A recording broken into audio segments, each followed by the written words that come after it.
Recently in bodybuilding, the term science-based has gotten a bit of a negative connotation. Nowadays, science-based often is used to describe someone whose choice of training methods and principles is always based upon the results of the newest scientific studies.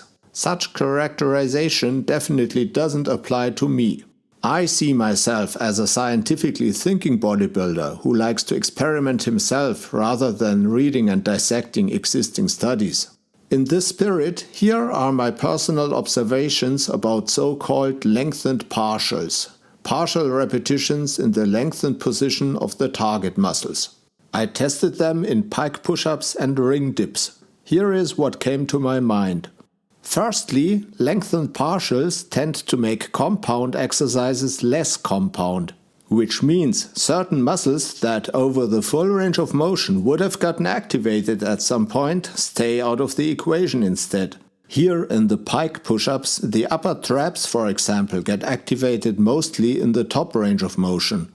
Whether it is a good thing or a bad thing to leave the upper traps out of the movement, however, depends on your training program. Do you want to train your whole body with as little exercises as possible?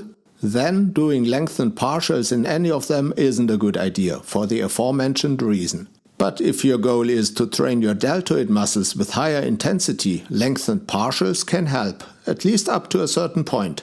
If you go on until the last tiny twitch of movement, you may also be wasting your time. Because in my experience, the last muscles to give out aren't the deltoids, but the scapular movers like the serratus anterior, for example.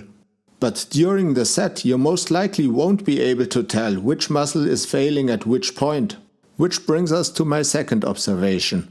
It's really hard to decide when to stop, because stopping deliberately at any point always leaves the sour aftertaste of reps in reserve. Quite ironically, mind you, since it is an intensity technique that goes beyond normal muscular failure over the full range of motion. But still, to me it feels like a job unfinished. My third observation is about the range of motion of the lengthened partials themselves when you initiate them.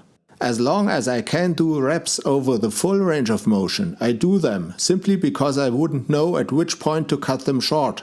In pike push-ups and dips, reversing the movement before the dead point would feel just wimpy. But after you have broken through the dead point, there isn't much left of the rep anyway, so I guess it wouldn't even count as lengthened partials anymore. That's why, to me, it feels more satisfying to always go for the maximum range of motion that I'm still able to do at that point, as long as it hasn't become ridiculously short and isn't substantial for my target muscles anymore. My fourth and last observation is about the greatest benefit I think lengthened partials have. Of all intensity techniques that work by prolonging the set, doing lengthened partials is applicable to the greatest variety of exercises, especially in calisthenics. It may even be the only one suitable for both pike push-ups and dips. Let me check this. Cheat reps? Definitely not feasible, let alone advisable in either of the two exercises. What about forced reps? I could imagine a partner grabbing me by the ankles and helping me with the dips. But with pike push-ups? Pressing my elbows together perhaps? I don't know, I think that would feel really awkward. Rest pause reps? Certainly possible for the dips, if you have a footrest.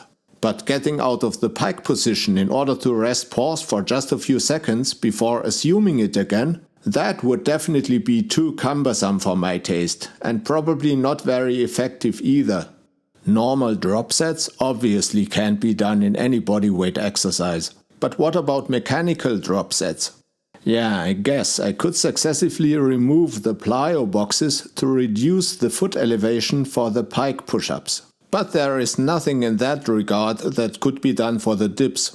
Eccentric-only reps, on the other hand, are possible doing dips. But once again, it's the getting in and out of the pike position that makes them pretty unfeasible for pike push-ups. Now, hopefully, that should leave very little doubt that for prolonging a set of either of these exercises, lengthened partials are at least the most intuitive option. Do you agree? Or did I miss something perhaps? Please tell me in your comment below. And that's all for today. Thanks for watching. My name is Florian and I'll continue to make an effort so that you don't get bored with your training.